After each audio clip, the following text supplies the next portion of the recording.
Bonsoir à tous. Donc ce soir, j'ai un peu démarré en retard. J'ai mangé un peu tard et j'avais quelques trucs à faire. Enfin bref, on s'en fout. Ce soir, je vais jouer à The First Tree, un jeu par mode d'aventure où on incarne renard. Je vais peut-être même le finir vu qu'apparemment il est pas très long. Voilà, c'est un jeu en démat. Je sais pas qui l'a édité, je sais pas qui l'a, sur quoi il est. Il est sur PC, ça c'est sûr. Gratuitement sur Epic. Hop, il est sur Steam. Il est aussi sur l'App Store, donc il est aussi sur mobile. Sur Apple au moins. Oui, il est aussi sur mobile, sur Android. Il est sur Xbox, il est sur la Switch. Ouais, donc il a l'air d'être un peu partout. Et après je connais pas du tout le jeu, donc je sais juste qu'on joue en renard parce que l'image du jeu est un renard. Et voilà, donc ça va être découverte, surprise. Et voilà, bref. Hop. Tac, webcam, jeu, hop, allez, je passe sur le jeu. En espérant qu'il n'y ait pas de soucis. Ça passe par du wine. Hop, j'affiche la fenêtre.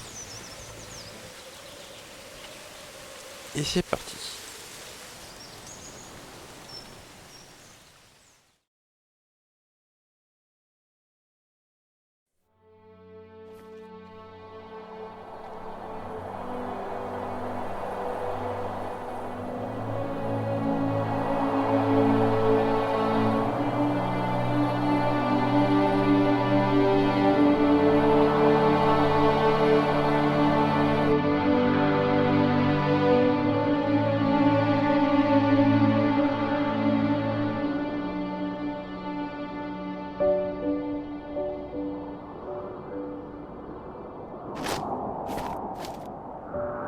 Are you awake? I thought I heard you get up. Alors, Yeah, sauter, I'm awake. Sorry, carré, I just can't sleep. Déplacer Are you câble. thinking about Hop là. Sous-titres. Tac tac. him? Yeah, a bit. You should get back to sleep, my love. I'm fine. No, it's okay. What else is Est-ce que je change la vitesse on de your la caméra? mind? I don't know, it seems weird, but I had one of the most Et pas trop, hop. vivid dreams of my life. Ouais, si, ça le modifie. La vitesse de base est un peu lente, je trouvais. Hop. Fox on a snowy mountain, just looking confused and worried. Those eyes. I can't get those eyes out of my head. She was running in the windy snow, looking for something. Do you think it has to do with you and what's been going on? I don't know. It was just a dream, Rachel. They're not meant to make sense. A lot's happened the past couple days, that's all. Well, if you're not going to sleep anyway, you should tell me. I want to hear. All right.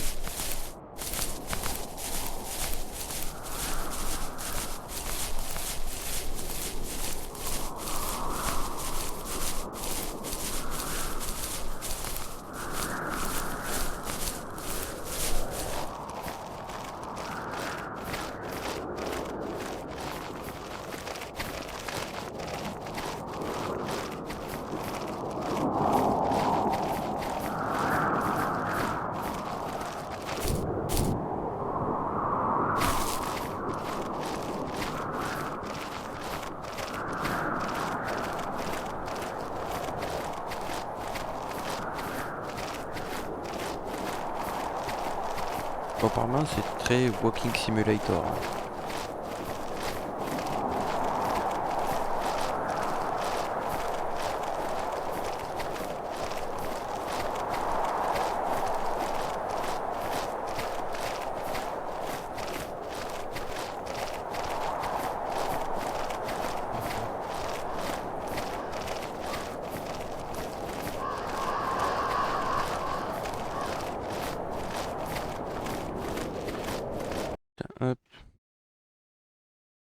L'image est pas trop écrasée. On aurait dit qu'elle était écrasée. Hop, vite fait.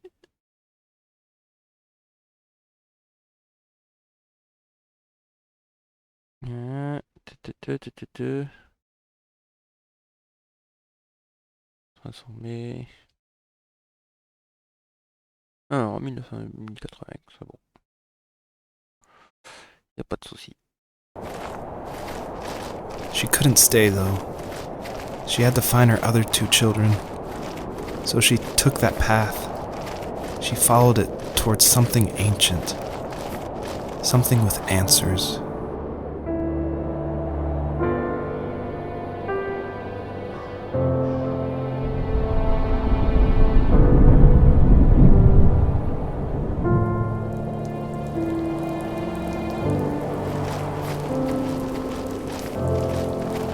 The fox looked high and low, searching for any sign of her cubs.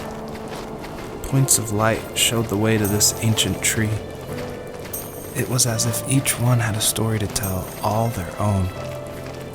The land was trying to tell my story, too. I felt like I was right behind her the whole time.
Usually those kids would leave me alone, but somehow they could tell I was different.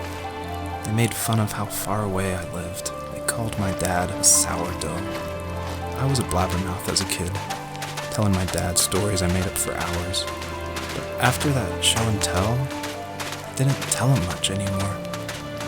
He didn't know exactly what was wrong, but his best guess was that the toys he carved weren't cool enough. He carved me a tank and tried to tell me what it was like to be in a real tank as a serviceman. I didn't know your dad was in the military. Yeah, in the army. The sad thing is that I'd pretty much forgotten until just now. There's so much I still don't know about him. I'm sorry. He knows how much you love him. You're going to see him again soon and have some closure, I'm sure.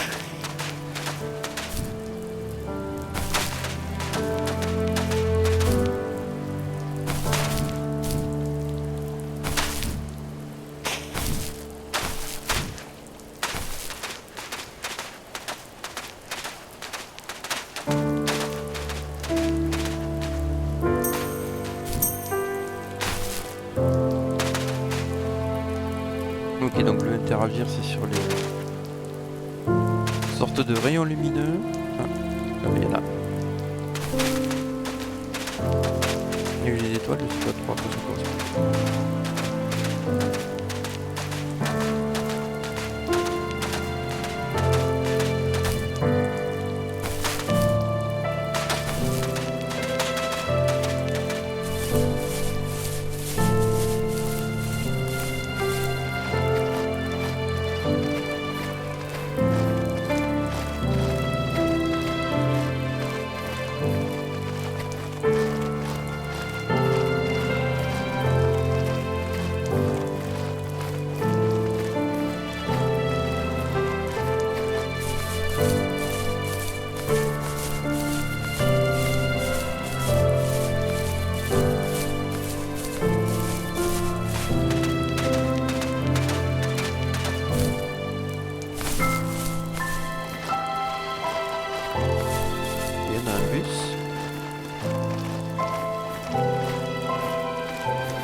older I got, the more I withdrew. I asked myself, why talk to anybody anyway? Why bother when I'm happy by myself? I started drawing a lot, mostly animals I saw in the woods by my home. I then imagined designing my own hideouts with things like TVs and pantries full of chips and cookies. I think that idea of leaving home and drawing blueprints started my career. I found a lot of solace in that. I'm not surprised, but I did the same thing, you know? There's something special about having a place to call your own. Now look at us. Well, if you count renting in an overpriced city. It's as close as we can get for now.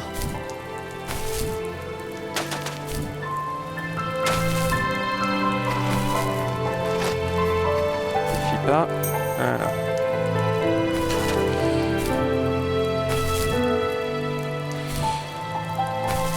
Le jeu c'est The First Tree. C'est un peu sur tout en fait. C'est un petit jeu des maths.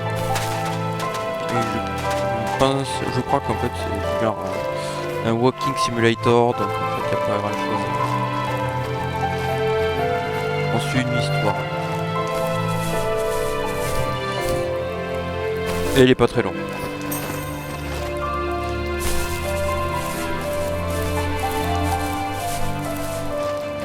Apparemment en 2 heures il se finit.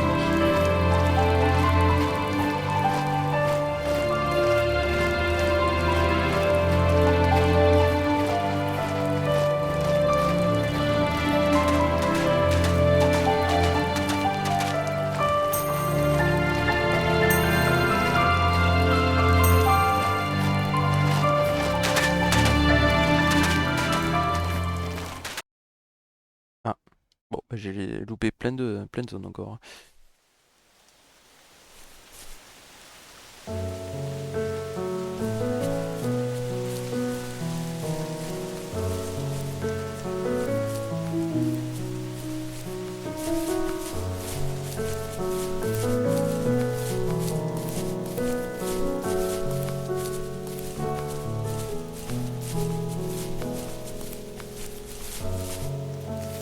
My teenage years were full of sketching, angst, and trouble. I wasn't popular or unpopular. Maybe just forgettable. I guess that gave me a sense of freedom. So I hung out with crazy kids, doing crazy things, even though I mostly just watched the chaos ensue. We did it all. Put fireworks in mailboxes, hide roadkill in people's garages, break windows of the barber shop in Anchorage. My dad was furious, but he was so busy working he couldn't do much to stop me from going out. I think being an adult means there's no one to stop you making hard decisions. He had to make a living, and he couldn't be in 2 places at once. Yeah, I realize that now. But at the time, I was sure he was more interested in growing his business than what was going on with me.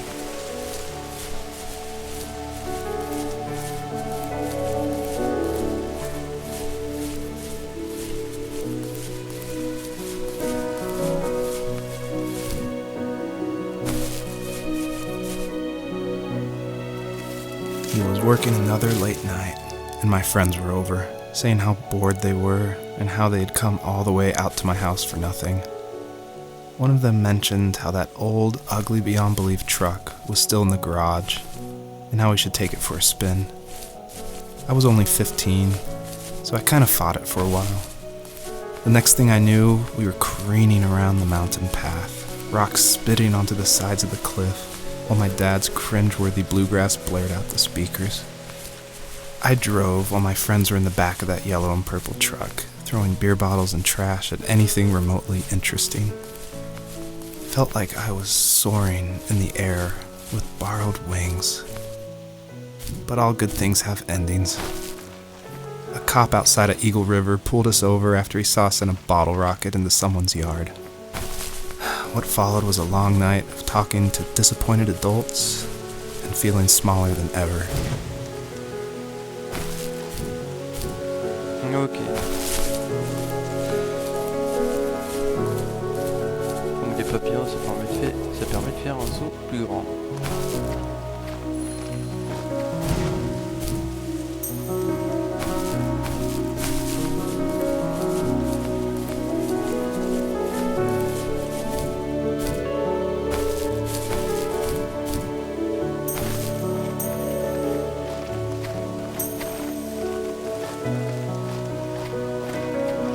Je suppose que les petites étoiles, en fonction de la quantité qu'on a, on aura peut-être une fin légèrement différente.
After he drove me home from the police station, I blew up at him, saying how I never wanted to be like him, how I was going to be someone and leave that hick icebox for good.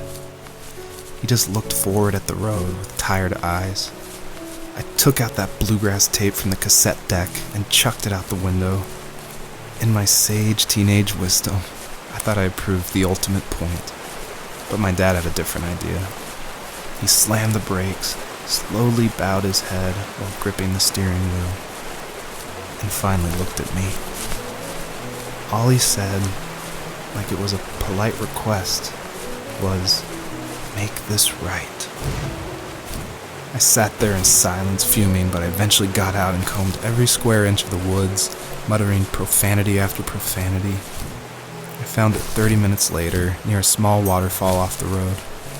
I went back to the truck, put the wet tape back in, and sure enough it worked. We didn't speak another word to each other the rest of the night. Wow, I knew you were a crazy teenager, but... It's hard to believe, isn't it? It surprises me too. It's like I didn't really know who that kid was back then. I bet my dad thought the same thing over and over. It's almost like he was saying, make this right to himself, more than to me.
Ok.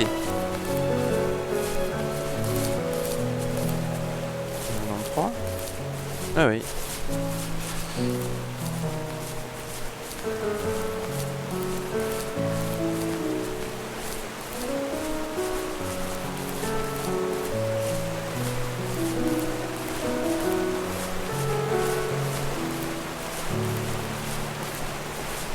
En fait, potentiellement, faut que je prenne le premier là-haut, et après les autres, faut les récupérer sans sauter une seule fois.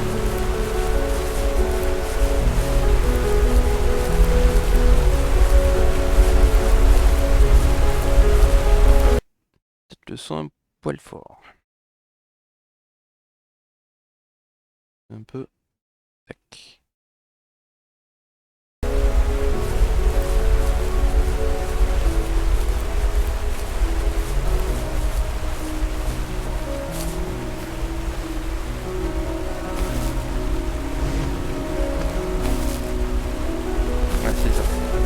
De sauter donc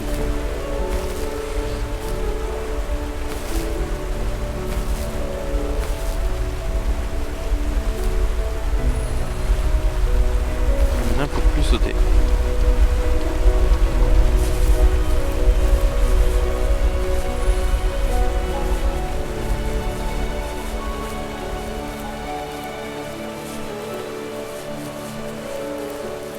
Même je vais peut-être encore un tout petit peu.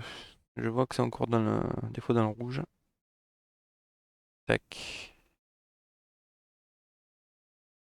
Ah. Faut aller changer d'écran. Hop.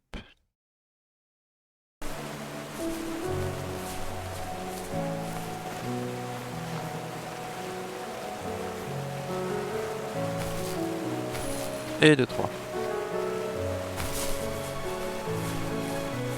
Ouais, c'est pas un jeu très... Il y a beaucoup d'action. Ouais. C'est vraiment plus une petite balade reposante. Pretending it didn't bother me. But it did. I imagined my friends growing old in the bush, unable to find that thrill in those godforsaken ice fields. It's like those mountains were a literal wall, keeping me from leaving, where all I would have to look forward to are lumber yards and evening beers. I had to climb over. That was my only goal for a long time.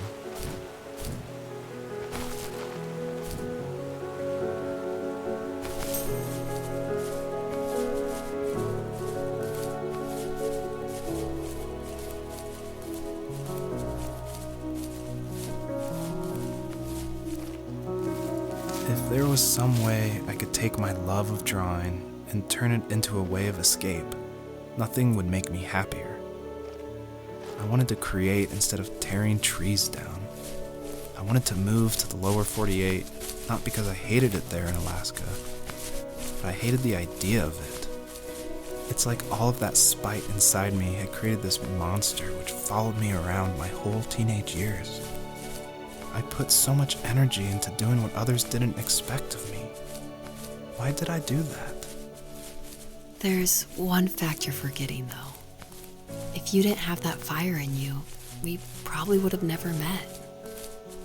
You're absolutely right.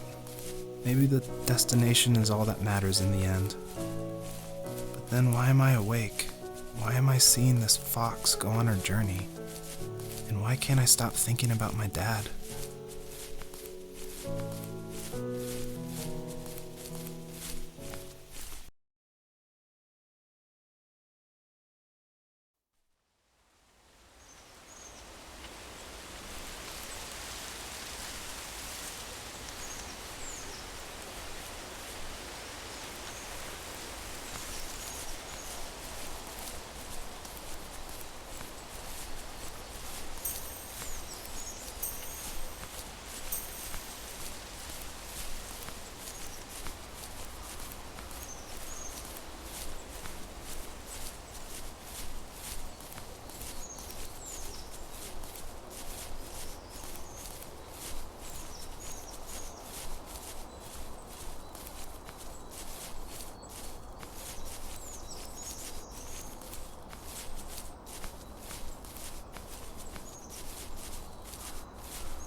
Faire quoi?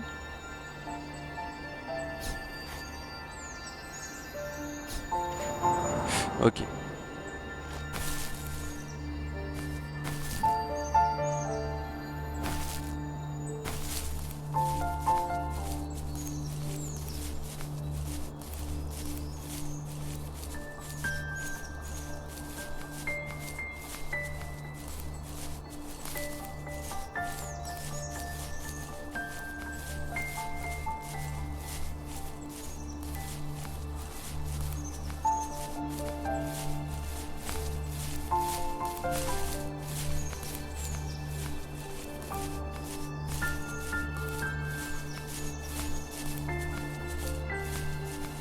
C'est là où j'étais, ouais.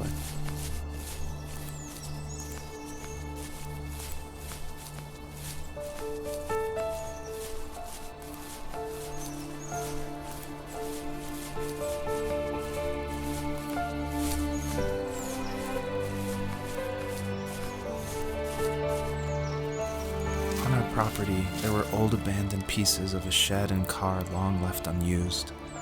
I used to ask him all the time who those people were that left all this junk, and I'm sure he got so tired of hearing it that he made up some elaborate stories how a brown bear ate them and haunted the woods afterwards. What's funny is I think it made those people seem more real, growing up thinking they were still hanging out like they couldn't say goodbye. I used to tell my friends how I could swear I saw spirits move near the water, and that always freaked them out. I guess it didn't bother me, because the way I saw it, they were normal people with old cars and sheds, just trying to figure out how to survive and be happy in the middle of nowhere. It was a cool thought that they didn't want to leave, but you know, I was a weird kid. Well, you had good company since those ghosts like living in a place where they were brutally devoured. Ah, loupé.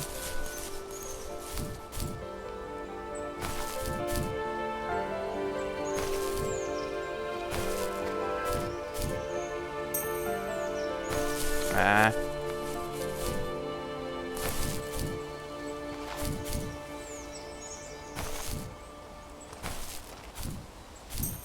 Voilà.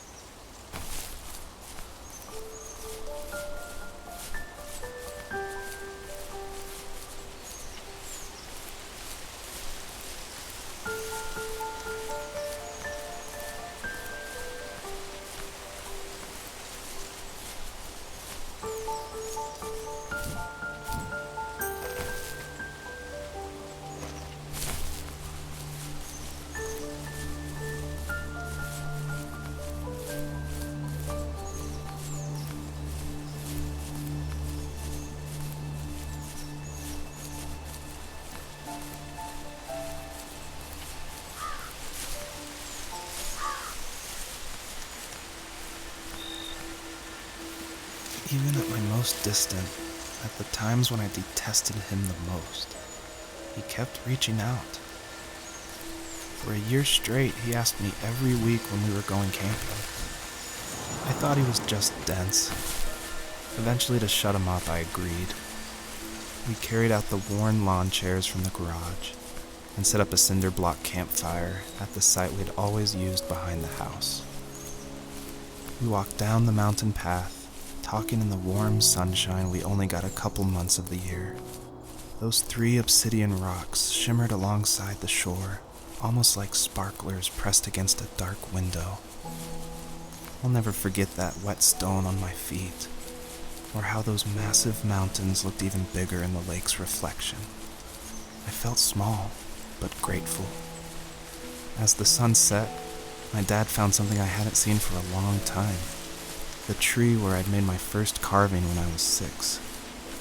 I hadn't even carved it. My dad had helped me, but I still called it my tree. Something about seeing my name there made me open up, and we talked about everything that night in that old camouflage tent. I told him how much I loved sketching and design, and how it would be a dream to study architecture in Seattle. I told him how I didn't get along with my friends much anymore, but that I didn't mind being alone.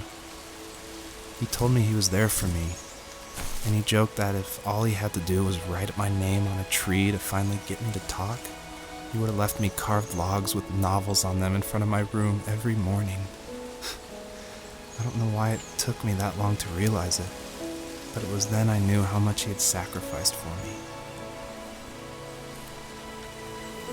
My dad built a lot of stuff in his free time. If he wasn't watching fly fishing or reading Tom Clancy novels, he was carving something. He made tons of birdhouses. Not that he was into bird watching, but I think he really missed working and adding on to the home. If he couldn't afford the time to build onto our own house, he would have to settle with watching birds move into their little homes. We kept an old mattress in the bed of that ugly yellow truck, so we would drive it deep into the woods and then watch the birds fly into their houses while the sun set. Usually it was accompanied by venison jerky or a cold Coke, but not a lot of talking, which is how we both liked it.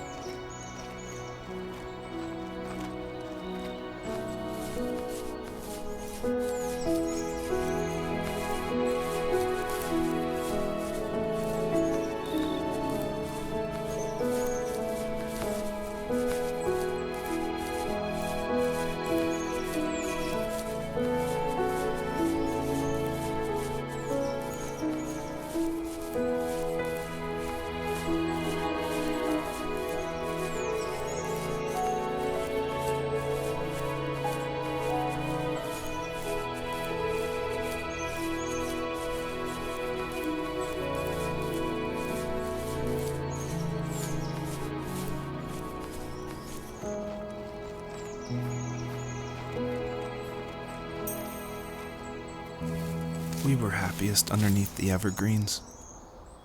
We decided it was time to finally map out the hundreds of acres we lived on just to pass the time during the summer. He was only free in the evenings, so I would spend the day wasting time on dial-up internet and sketching, and then we would rush into the woods, pen and map in hand, before evening fell. Sometimes, the aurora borealis would cast a cold green glow on the mountainside, and we would finish our route underneath a twilight sky. Sometimes I was lonely during those summer days, but there was comfort in the routine. A lot of teenagers aren't looking for the daily grind, though. There's nothing wrong with wanting to get out, to leave your childhood home. You wanted to progress, to make something of yourself. Yeah, you're right. That house. Yeah, maybe. I'm sure it's the same as how I left it. But then why does it feel so different? I doubt you're the only adult to have looked back and asked that question.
perpetrator stood nearby, unfazed, like nothing was wrong. My dad is dead, and he's never coming back, Rachel. I can tell you these stories, but I can never reminisce with him again. He can never hold a grandchild that we'll probably never be able to have. I can never talk to him again, and I'll never be able to say I'm sorry for everything. Ah, hop là.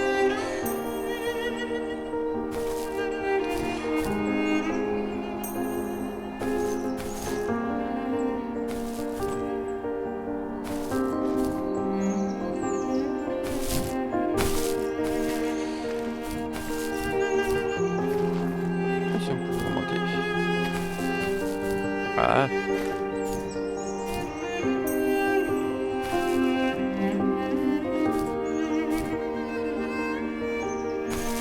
On va être un peu.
I need to go to bed.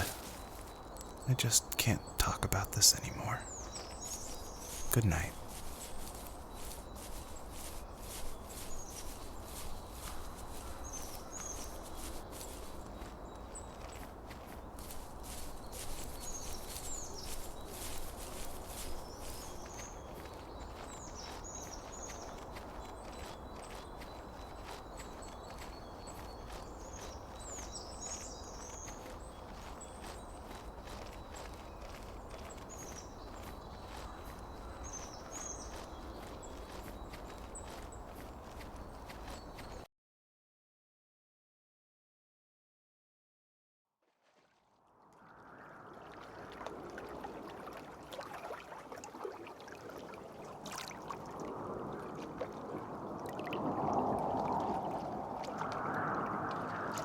Joseph, you can't go to sleep feeling like this. I'm sorry for everything, and I know you need space, but I'm here for you. You don't need to feel so lost. Joseph, have I ever told you what my mother was like?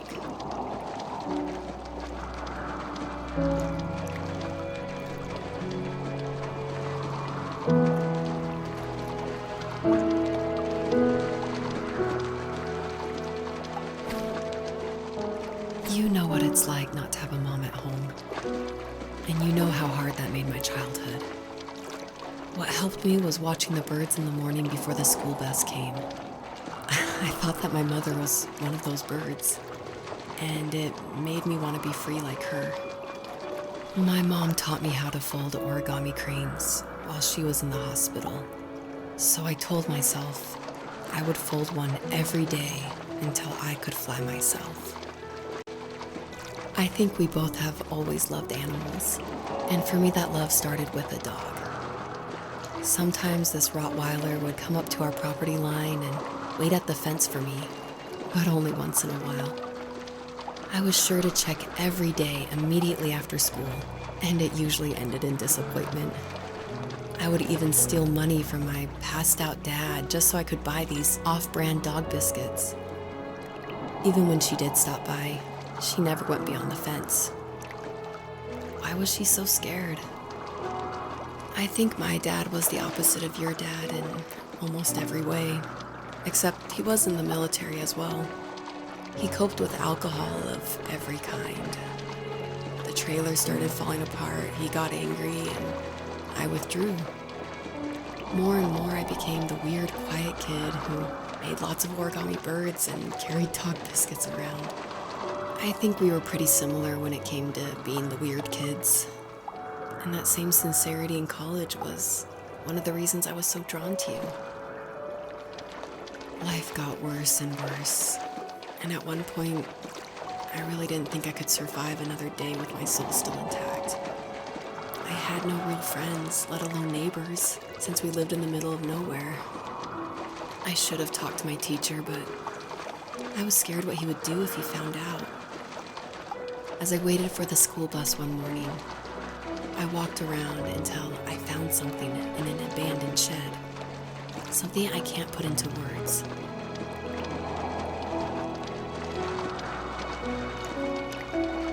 I summoned courage I didn't know I had, and I broke into my dad's room and found the key to the shed where he had locked my bike. I'll never forget that feeling. The wind rushing by my ears as the sun rose over fields of wheat. I was flying for the first time. I biked as far as my legs could take me until I found a house that felt friendly and that felt like home. Those strangers helped me in so many ways. And if it wasn't for them, I wouldn't have found my foster family. And if it wasn't for my parents, I wouldn't have met you.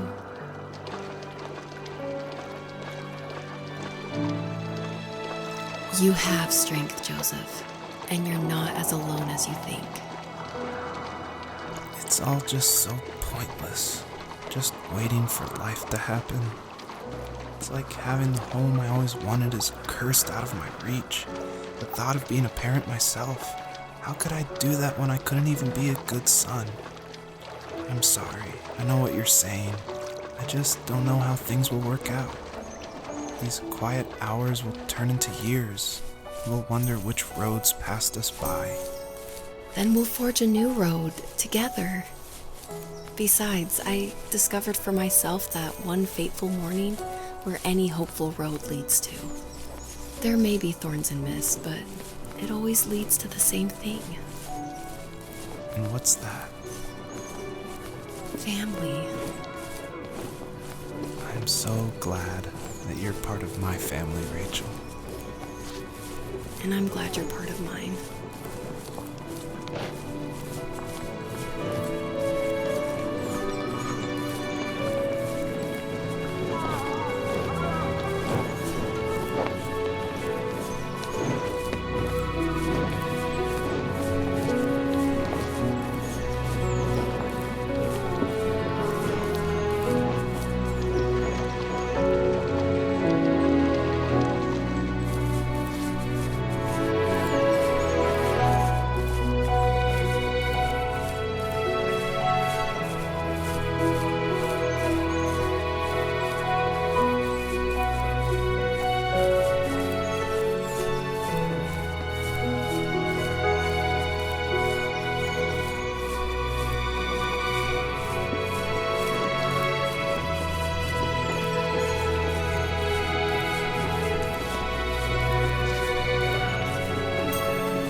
fox knew her last cub would be waiting for her at the first tree. She was almost there. The rain cascaded onto the jade valley where the entrance to the tree was. Life was protected there, because that's where life began. It was now only a mother and a daughter left. Items from my life still dotted the ground as she moved closer to her destination and destiny.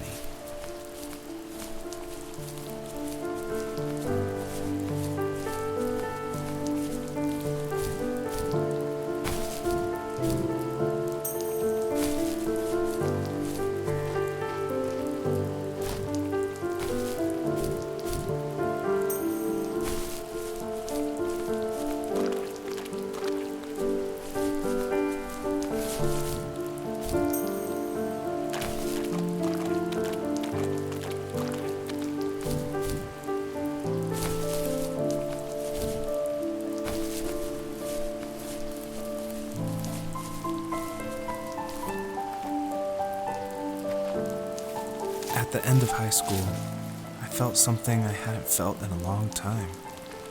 Drive. I looked into the best architecture schools on the West Coast, then got a dose of reality when looking at other students' portfolios and the high cost of tuition. I still wanted to be something, to be the next Alvaro Siza, and to make those thousands of sketches worth something in my grand history. But now even an internship sounds impossible.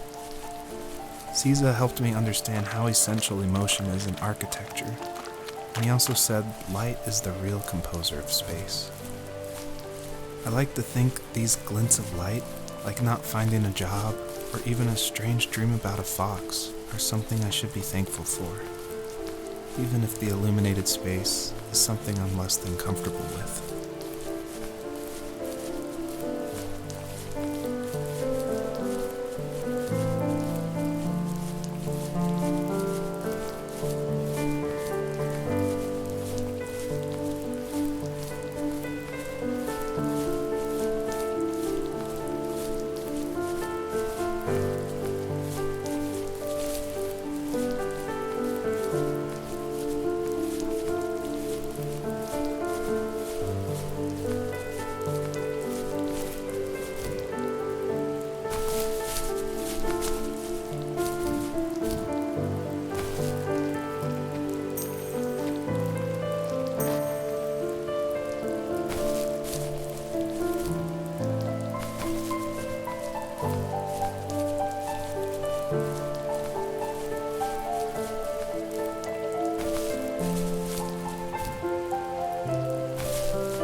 Was that the last time you talked to him? No, I called on holidays, and he would call on my birthday. I guess we acted like nothing ever happened, which was stupid. Didn't want to ask about his lumberyard, and I'm sure he didn't want to ask about my job search. Ah, I never went back and visited. I think the last Oui. conversation we had was about what movies we had seen and what exactly a best boy is in the credits. I thought he would be here so much longer.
My dad was super supportive with my college plans.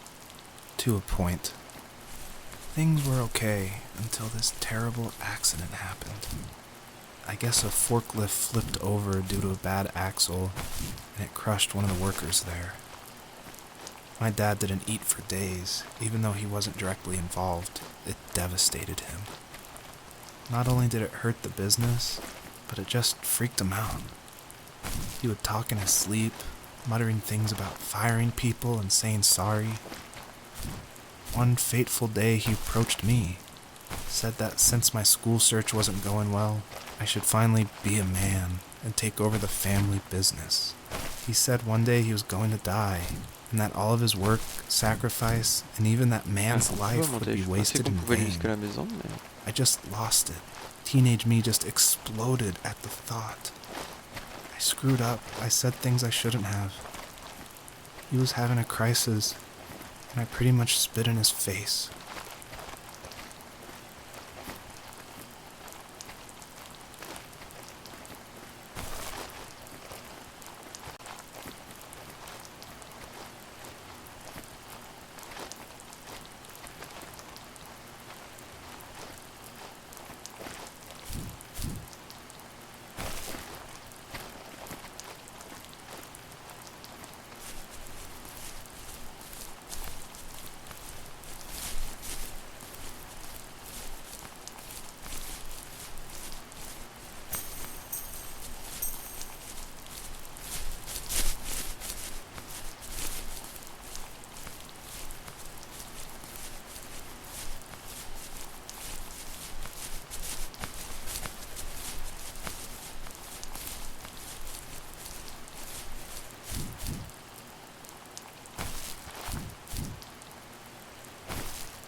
Je pense pas que la suite de l'histoire ce soit par là.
In the distance, the first tree illuminated the wasteland.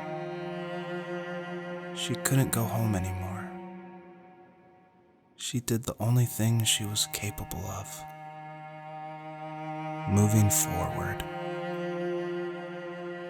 My dad died alone in the middle of the wilderness. I should have been talking to him more. I should have done a lot of things differently. If the first tree on earth brought life with it, if it taught the birds to sing and fly and showed saplings how to grow, what could it do for us?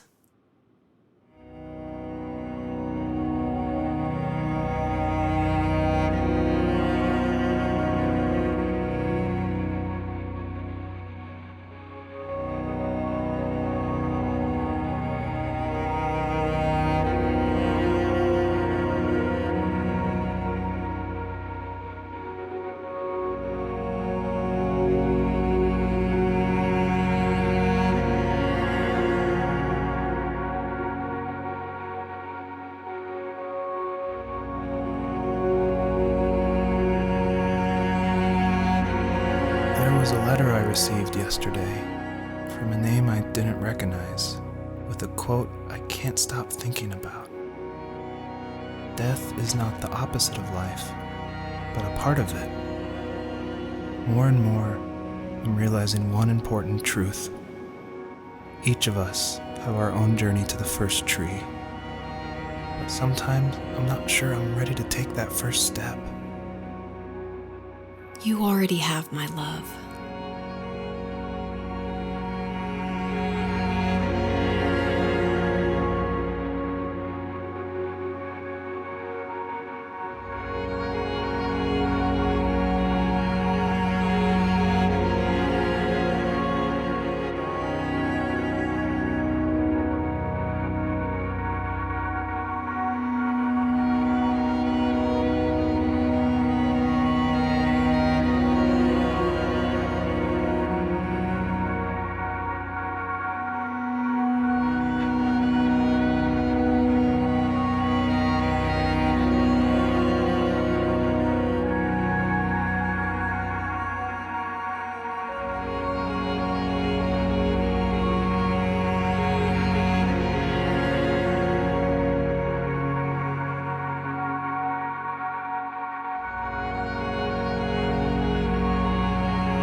Ok.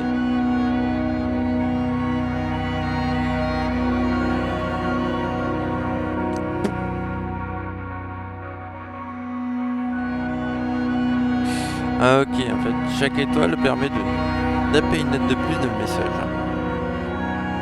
Je suppose que c'est un message après qui est envoyé, hein, sur le site. J'ai un skip, on va skip.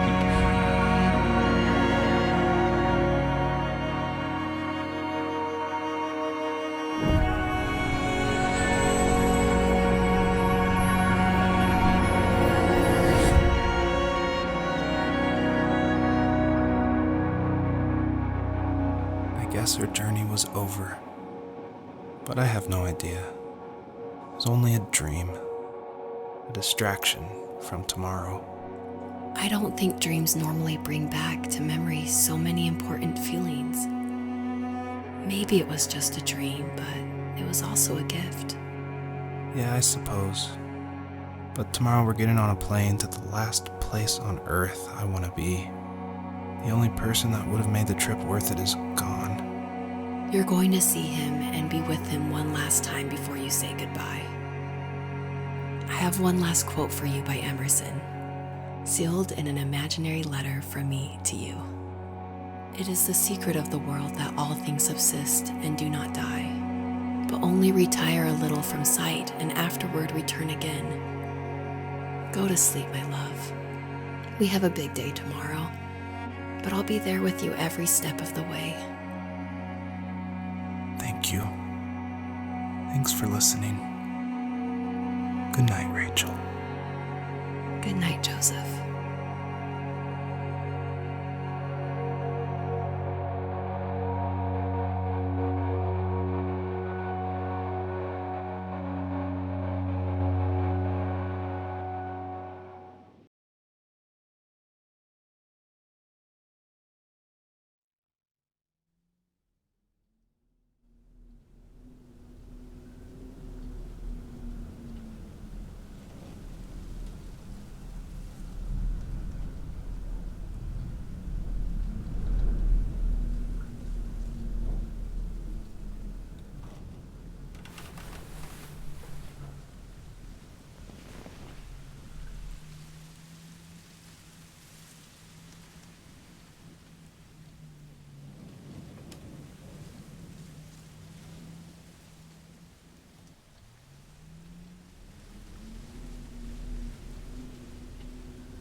Ah ben en fait fallait interagir, non?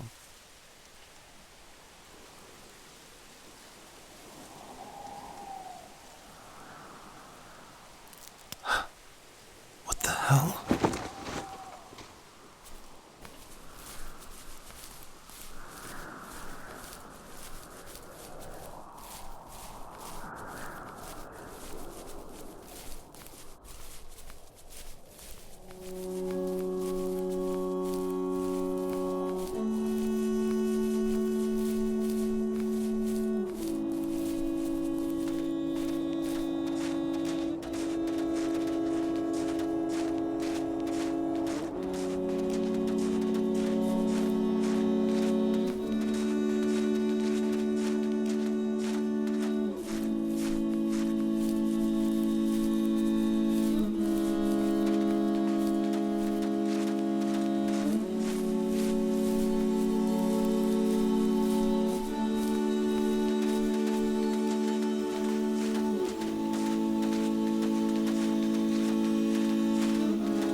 Bon ben voilà.